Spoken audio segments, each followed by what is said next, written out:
একটা জঙ্গলে একটা গাছের নিচে একটা শেয়াল দাঁড়িয়েছিল। হঠাৎ একটা শুকনো ডাল শিয়ালটির পিঠের উপর এসে পড়ল। ওরে বাবা রে, আমার কোমরটা ভেঙে গেল রে। উরি বাবা, এই ডালটার কি এখনই পড়ার দরকার ছিল? বাবা গো। ক্ষুধার্ত এবং আহত শেয়াল কোনো মতে তার গুহায় পৌঁছালো। পরের দিন তার ডেরা থেকে বেরিয়ে খাবারের খোঁজে বসেছিল। তখনই ও দেখতে পেল একটা খরগোশ তার দিকে এগিয়ে আসছে। শেয়ালটি খরগোশকে শিকার করবার জন্য এগিয়ে গেল, কিন্তু শেয়ালটিকে দেখে খরগোশ দৌড়ে পালিয়ে গেল। শিয়ালটি বুঝতে পারল এখানে আর শিকার পাওয়া যাবে না, তাই সে ধীরে ধীরে জনবসতিপূর্ণ এলাকার দিকে যেতে লাগলো, যাতে ওখান থেকে মুরগি শিকার করে পেট ভরাতে পারে। যেই সে পৌঁছালো অমনি গ্রামের কুকুরগুলো তাকে তাড়া করলো। ওরে বাবা রে বাবা, এত কুকুর, পালাও পালাও।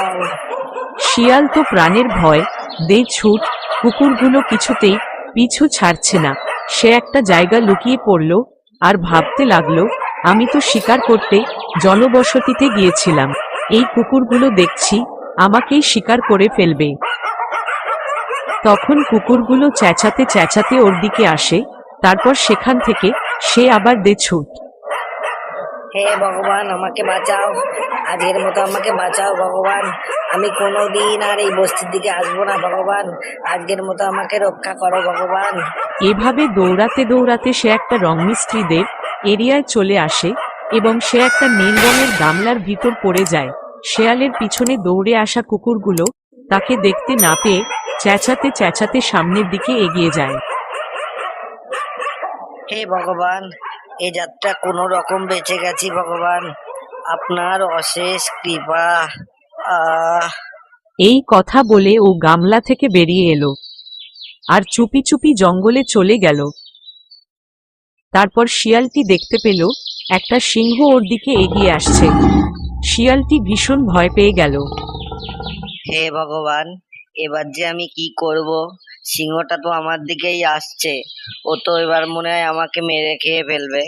সিংহ নীল রঙের শিয়ালটিকে দেখে ভীষণ ভয় পেয়ে যায় আর লেজ গুটিয়ে পালায়। শিয়ালটি আরো জঙ্গলের দিকে এগিয়ে যায় আর তাকে দেখে সব পশুরা ভয় পালায়। একই একই, জঙ্গলের সবাই আমাকে দেখে এভাবে পালাচ্ছে কেন? তারপর শিয়ালটি একটা নদীর কাছে গিয়ে নদীর জলে তার নীল কালার দেখে ভীষণ চমকে যায়। তারপর সে বুঝতে পারে তাকে দেখে জঙ্গলের সমস্ত পশু এভাবে পালাচ্ছে কেন। তখন মনে মনে একটা পরিকল্পনা করে। বন্ধুরা, ভয় পেও না, পালিও না, আমার কথা শোনো। ভগবান আমাকে তোমাদের দূত করে পাঠিয়েছে, তোমাদের রক্ষা করার জন্য আমাকে পাঠিয়েছে। শিয়ালের কথা শুনে সব প্রাণীরা দাঁড়িয়ে যায়।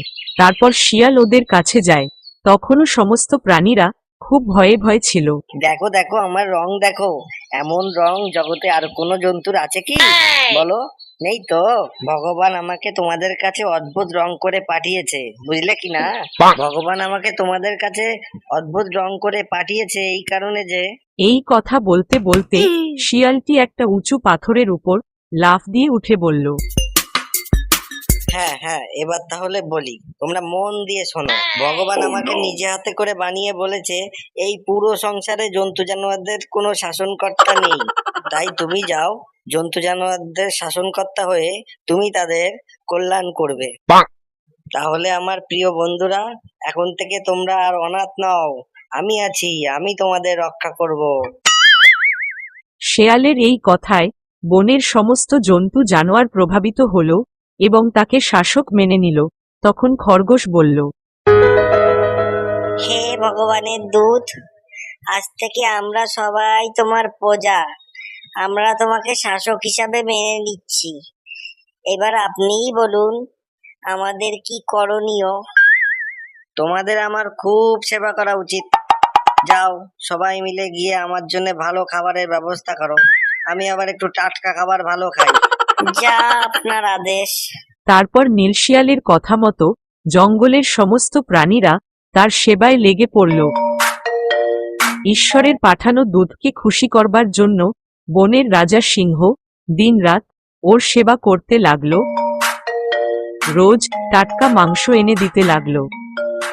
এদিকে শিয়ালটি মনের আনন্দে তাজা মাংস খেতে লাগলো আর নিজের ডেরায় আরাম করতে লাগলো আর নিজেকে মনে করতে লাগলো সে এই বনের রাজা। তারপর একদিন শেয়াল ভালো করে পেট পুড়ে খেয়ে তার ডেরায় বিশ্রাম করছিল। তখন সময়টা ছিল রাত, আকাশে চাঁদ উঠেছিল। তখনই পাশের জঙ্গলে অন্য সব শেয়ালেরা হুক্কা হুয়া করে চেঁচিয়ে উঠল। তার জাত ভাইদের ডাক শুনে সে বলেই গেল সে সমস্ত জন্তুদের বলেছে ভগবানের পাঠানো দূত। তারপর নিজের স্বভাব মতো শেয়ালটি চাঁদের দিকে তাকিয়ে হুক্কা হুয়া করে ডেকে উঠল।